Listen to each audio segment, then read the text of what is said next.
మెదక్ జిల్లా రామాయంపేట మండలం కాట్రియాల గ్రామంలో వర్షాల కోసం గ్రామస్తులు ప్రత్యేక పూజలు నిర్వహించారు. వర్షాకాలం ప్రారంభమై నెల రోజులు గడుస్తున్న వర్షాలు కురవకపోవడంతో గ్రామస్తులు శివ పంచాయతీన హనుమాన్ దేవాలయంలో నీరు పోసి జలాభిషేకం నిర్వహించారు. ప్రతి ఇంటి నుండి నీటి బిందెను తీసుకొని గ్రామంలో ఊరేగింపు నిర్వహించిన అనంతరం హనుమంతుడు శివుడిపై నీరు పోసి వర్షాలు కురవాలని ప్రత్యేక పూజలు నిర్వహించారు. ఈ సందర్భంగా గ్రామస్తులు మాట్లాడుతూ వర్షాలు లేక రైతులు ఇబ్బంది పడుతున్నారని, వరి నాటు వేసే సమయం ఏర్పడినప్పటికీ వర్షాలు లేక పంటలు పండే పరిస్థితి కనిపించకపోవడంతో ఇబ్బంది పడుతున్నామని ఆవేదన వ్యక్తం చేశారు. దేవుడి దయ వల్ల ఇప్పటికైనా వర్షాలు కురుస్తాయని, పాడి పంటలు బాగా పండుతాయని ఆశిస్తున్నట్లు వారు తెలిపారు.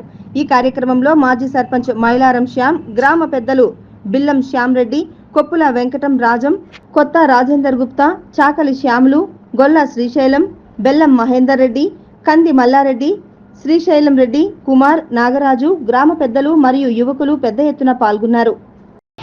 రామపేట మండలంలోని కాట్యాల గ్రామంలో ఆంజనేయ స్వామి మరియు శివ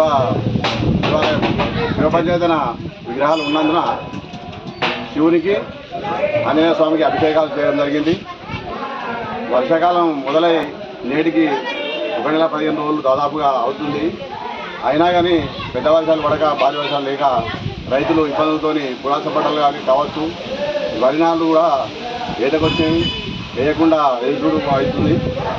అందుకని ఈ కార్తీలోనన్నా భారీ వర్షాలు పడి రైతులు సమృద్ధిగా చెరువు కుంటలు నిండుగా నిండి పంటలు వేయాలని కోరుకుంటూ పూజలు చేయడం జరిగింది. పశుపక్షాతులు, ప్రజలు, రైతులు అన్ని వర్గాల వారికి కూడా మంచి వర్షాలు పడితే ఈ సంవత్సరము సంతోషంగా ఉంటారని కోరుకుంటూ పూజలు చేయడం. దీనికి సందర్భంగా గ్రామస్తులందరూ కూడా సహకరించి అందరూ ఆ నీళ్లు పోయడానికి వచ్చినందుకు కూడా, అభిషేకానికి వచ్చినందుకు కూడా అందరికీ కృతజ్ఞతలు తెలుపుతున్నాము. ఈ తర్వాత రేపు వనభోజనాలకు వెళ్ళడం జరుగుతుంది. కావున ఈ కార్తీలో భారీ వర్షాలు కురిసి చెరువు కుంటలు నిండి రాష్ట్ర వ్యాప్తంగా కూడా రైతులు మంచి పంటలు పండించి జీవించాలని కోరుకుంటున్నాం.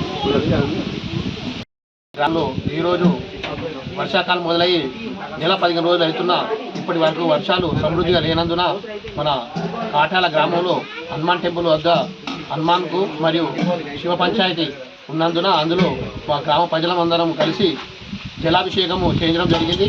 అలాగే ఆషాఢ మాసం సందర్భంగా శనివారం రోజు ఈరోజు జలాభిషేకం చేయడము, రేపు ఆదివారం రోజు వనభోజనాలకు వెళ్ళడం కూడా నిర్ణయించుకున్నాం. కాబట్టి అందరికీ ఈ పూజ చేయడం వల్ల అందరికీ ఫలితం కలగాలని, సమృద్ధిగా వర్షాలు కురవాలని కోరుకుంటూ ఈ ఆంజనేయ స్వామికి అభిషేకం చేయడం జరిగింది. జై శ్రీ